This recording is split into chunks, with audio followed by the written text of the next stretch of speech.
மனிதா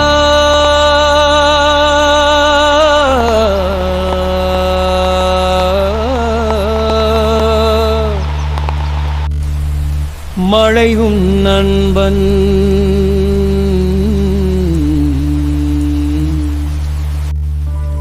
மழை உனது விரோதியல்ல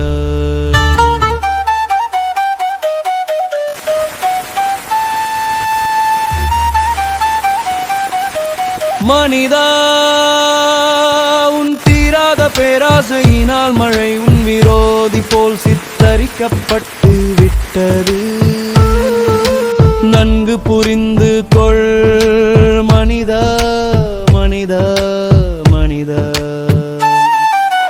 மழை உனக்கு மட்டும் சொந்தம் அல்ல, மழை பல லட்சக்கணக்கான உயிரினங்களுக்கும் சொந்தம். புரிந்து கொள் மனிதா.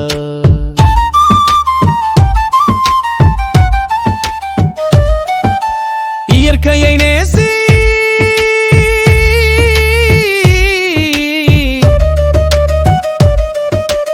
இயற்கையை நேடு, சேர்ந்து பயணிக்கும் வழியை பார்.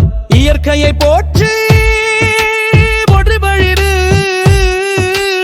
இயற்கையின் நடவில்லா கொடையின் காரணமாகத்தான் நீ சுவாசிக்கும் காற்றும், உண்ணும் உணவும், குடிக்கும் நீரும், வாழும் இடமும் உனக்கு கிடைத்துள்ளது. இயற்கைக்கு மாறுபட்டு நடந்தால் உன் இன்னல்கள் பெருசுத்தான் செய்யும். என்ன மாதிரி இன்னல்கள்? புயல், வெள்ளம், கடல் சீற்றம், வறட்சி, காட்டு தீ, வெப்பமயமாதல், காலநிலை மாற்றம், இன்னும் பல பல. இனிமேலாவது திருந்து